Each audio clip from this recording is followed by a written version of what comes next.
Hello, hello. This is very strange. Strange because we have a huge audience here, Indeed, right? indeed. Yes. Yeah. So it changes up the environment. It's really fun. It certainly does. Yeah, How we are got we your today? fans right here. Happy days? Good day? Yeah. Okay, not so happy then. Right. Maybe you're hungry. Well, I am. we're nearing on lunchtime here, but we're so Yeah. happy to have you here at Build today. My pleasure, So thank you my so much pleasure. for coming.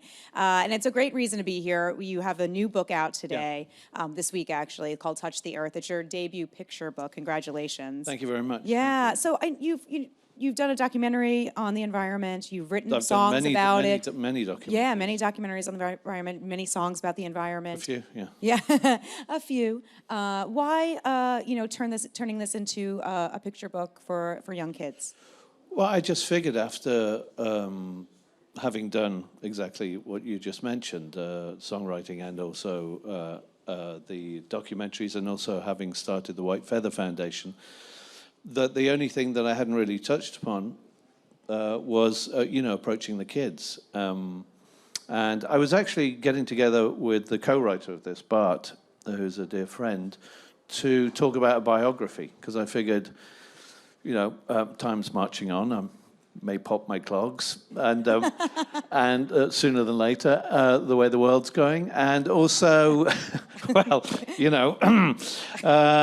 a lot of my friends are sadly passing, and I thought, well, better sooner than later in that regard. And he hadn't really heard about my background. He knew parts of it, but as we talked about White Feather and everything else I was doing, he said, "Have you ever actually thought about writing for kids?" And I actually hadn't. I'd done other projects. I'd done voiceovers and CDs for kids, but never actually written for them as such. So we embarked on a little journey and came up with this little beauty, I hope you'll agree. And the idea behind it was that it would have a connection with everything that I do, the White Feather Foundation, et cetera, my beliefs and my passion in life. But also on top of that was adding the educational aspect to it, because I think 3-year-olds and around that age is very much the sort of, as they say, the why age. Why this? Why that? Why? So it was about having a nice story, but also striking up conversation about today's world. And, I just remember, those times, sort of nap times and bedtimes, where my mum and grandmother used to read me, beautiful little stories. And I thought that was very, very important, especially in today's world of technology, where this is more of a sort of bonding and nurturing moment between child and parent. And I sort of wanted to harken back to that.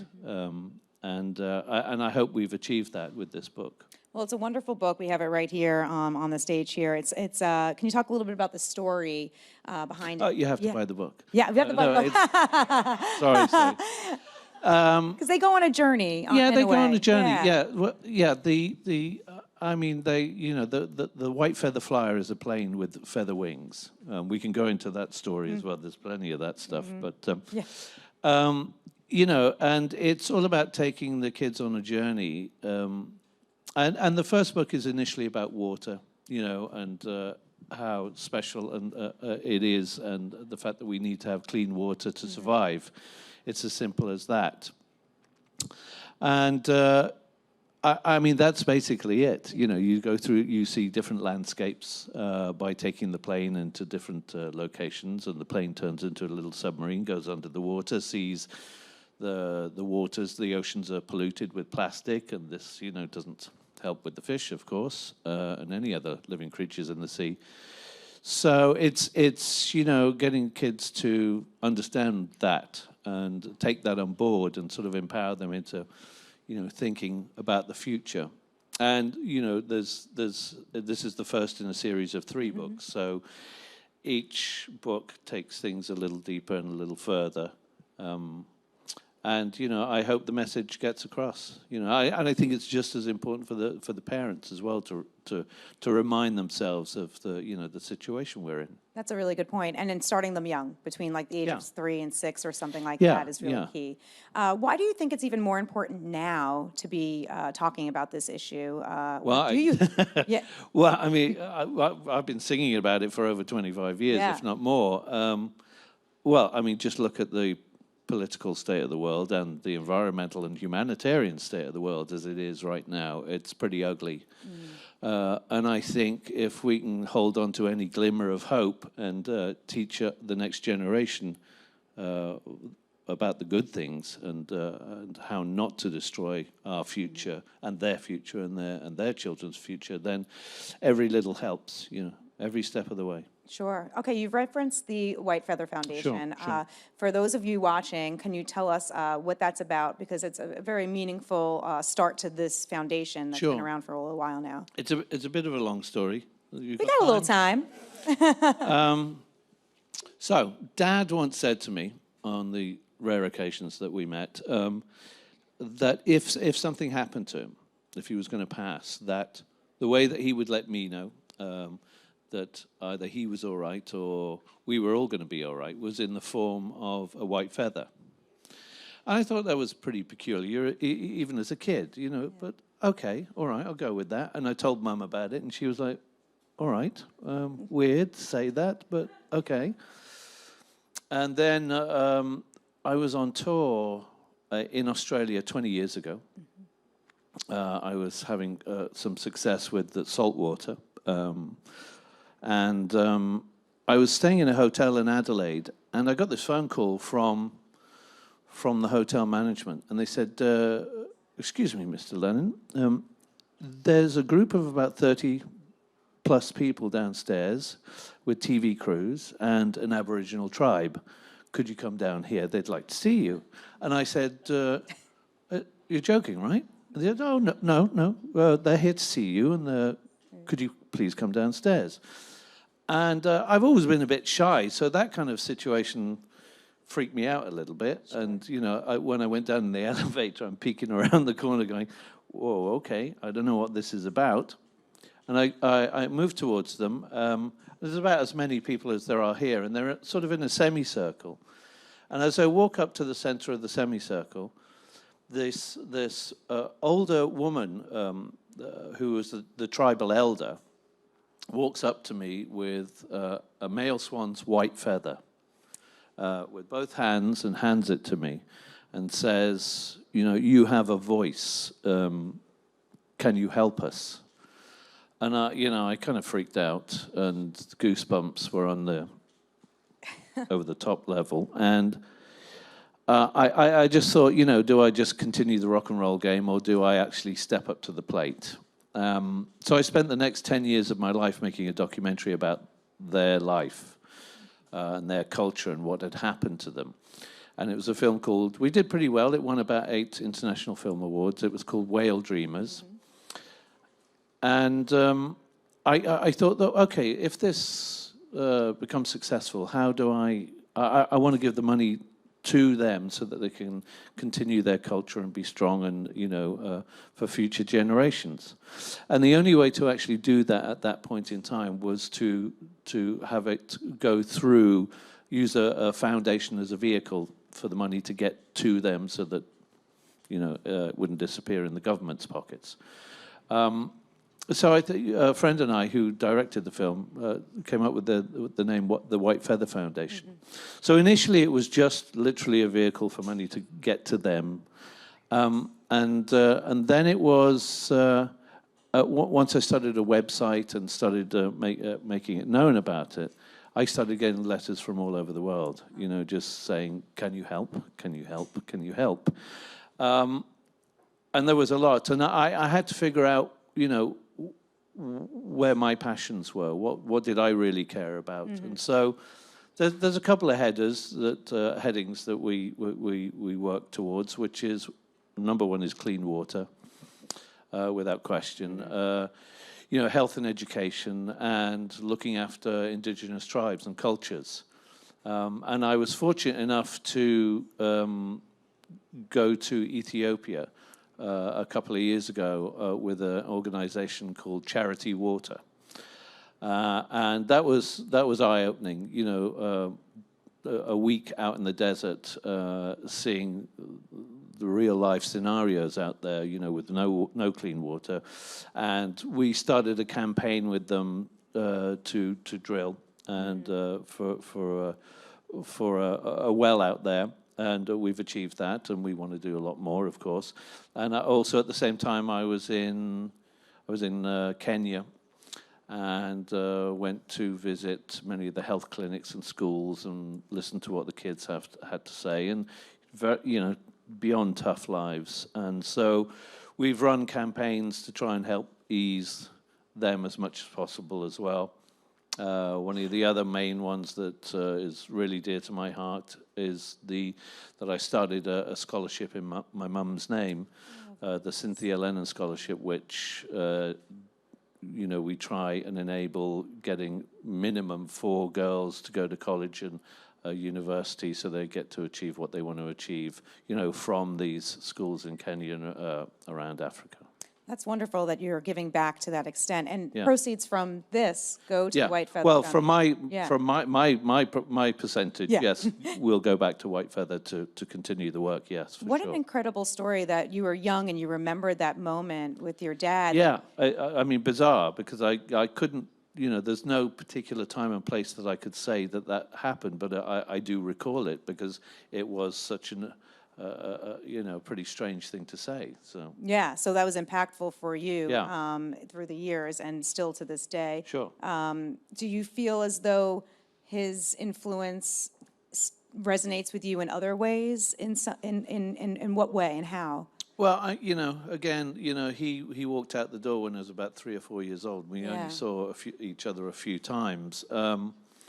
So as a father, not so much, but and we tried to make that up towards the end. But obviously, musically and as an artist, you know, for me, there's, you know, with the rest of the boys, there's probably nobody better, you know. So they've always been an influence. But that's about it, really. Yeah. Well, you're in addition to this, obviously you've made music through the years. Yeah. Are you working on anything right now that that's close to being done?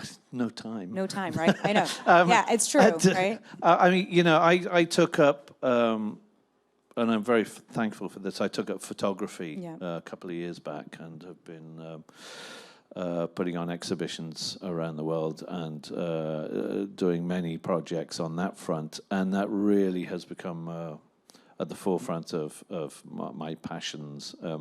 Although, you know, White Feather is still right up there. And yeah, music. I tend to work on a lot of other people's songs, whether it's singing or writing.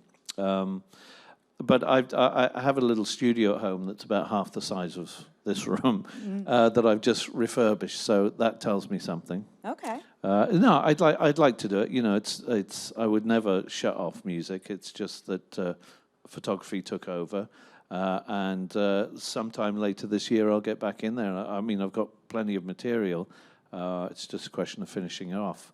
I don't think I'd do another album again at this point in time because, you know, as many may know, that I tend to take a bit of time between albums, and I tend to, you know, put a lot of heart and soul into an album, and it's difficult when you see it not being heard or it's kind of shelved. So you think, well, that's 10 years of my life just on the shelf there, and that's not very good. So that, I mean, that's part of the reason why I lucked out with photography. But I think I'm still going to, you know, produce stuff and maybe deliver, you know, EPs and singles, but unless there's a really good reason for me to do an album, that's probably the way forward for me, because also I have so many other projects at the same time, you know, going on. Goes back to who has the time, right? And these days you could put out a single or, you know, an EP like that. It's a lot easier. But I mean, I wouldn't want to just it to just be a throwaway. You know, it still has to mean something to me. You know, absolutely.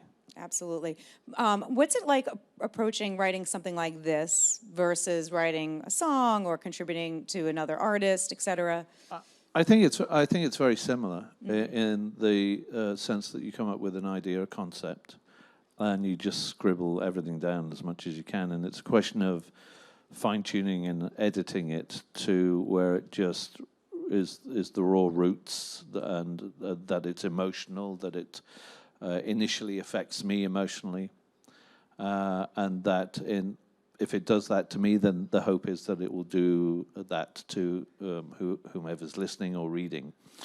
But, and again, same with songwriting and same with this, is that, every word is loaded. So you've got to be careful what you say and how you say it. For me, you can't just throw it out there.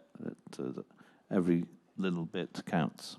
You've said that your love for photography has grown through the years. Yeah. I mean, what do you love about photography, and what subjects or objects? And I've seen some of it. It's wonderful on your website.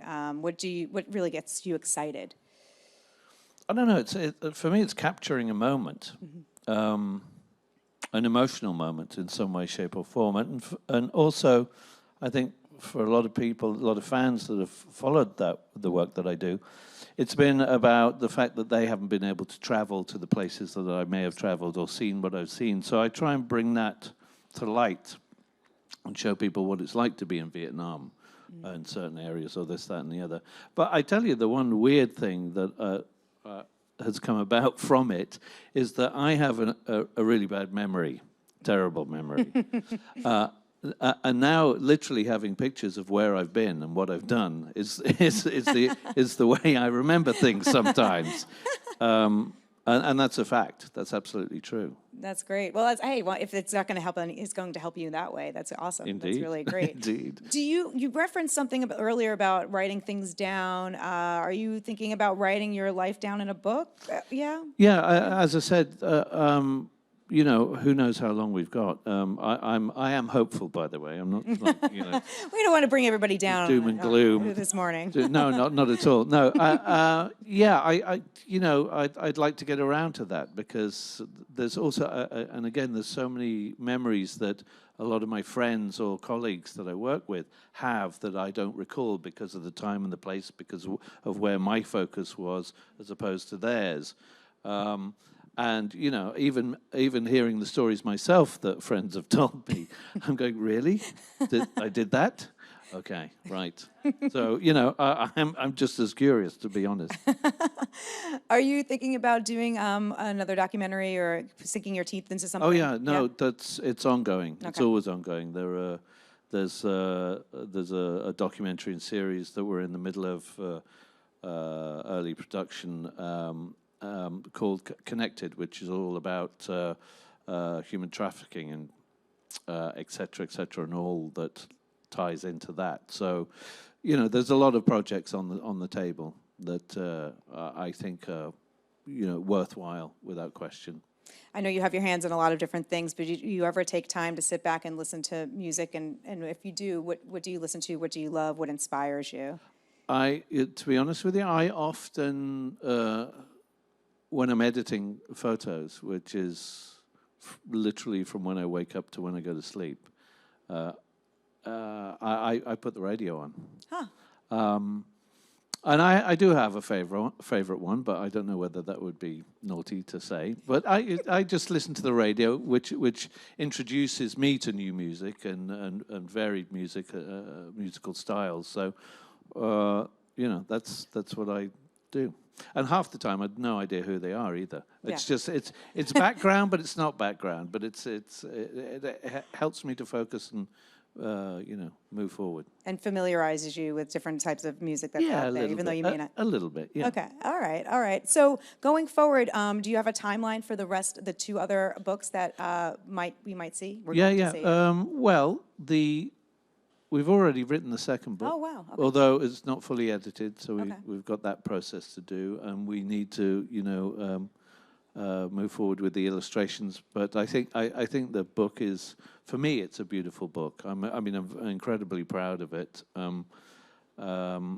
And yes, so I think the next one will be out probably in a year's time, 6 months to a year maybe, and then same again after that. All right, well, we are winding down here, but before we let you 100% go, I'd love to get Sure. some questions from the fans. and the 100% go. Yes, you can't go What does at that all. mean? It means nothing. It means you can't leave. You're done with me, my portion. But we have a couple questions from the crowd here. Sure, sure. How you doing, Mr. Lennon? It's Hello. nice to see you. Thank you. Likewise. What do you want your legacy to be contrasting to your dad's? What do you want your message to be? That's a difficult yet not difficult. Well, and this is because of my mum, as opposed to my dad, more so than my dad. Is that I've always wanted to just do the best that I can do and be the best that I can be, and in that, that means helping other people as best as I can, whenever I can. So, in that regard, that can mean music, it can mean documentaries, it can mean books. It's shining a light on difficult things from time to time and trying to open a conversation about making the world a better place for all of us. Great, thank you. Thank you. Yeah. Hi there. Hello. I had quite a jolt when I heard the lovely accent. Oh, thank you. Oh, and you too. Where are you from? Scotland. From London. London? Oh, But I I live heard here Scotland. now. Ah, okay. And I have a 4-year-old grandson, so I'm definitely buying this Well, book. thank you very much. I So appreciate that. I don't want to be intrusive, and I've done a lot of work on myself because I had stuff in my life. Yes. And I just want to know, did you forgive him, and Oh, have yeah. you forgiven yourself? Oh yeah, absolutely, absolutely. No, I've reached a point of some bizarre zen that I feel comfortable with. Listen, if you'd have seen me even a few years ago sitting here holding a microphone, it would have been much more. I would have been much more unstable on many levels. But yeah, no, I've found a place of peace, and I think part of that is through forgiveness. Great, thank you. We have one more question. Hi. Hello. Thank you for coming. Thank you. And I'm sure your father and mother would have been very proud that Appreciate you were that. doing this. And here comes the question. Okay. Your mom's been at Beatle Fest a few times. Yes. Yeah. Would you consider making an appearance, showing your photographs, maybe discussing your book? That's a difficult one because the relationship has been tough in the past. And the reason being is that, it's been a long journey trying to find my own identity in this world with all that I've gone through and go through. I wouldn't put it out of the question as such, but it wouldn't be on the forefront of my list of to-dos because for me there's other places to be and other work to do. Thank you. My pleasure. Thank you for those questions. And Julian, thank you so much for coming by Build today. My pleasure. The book is called Touch the Earth. It's out now. Thank you for your time. Thank you, Lauren. Thank you very much.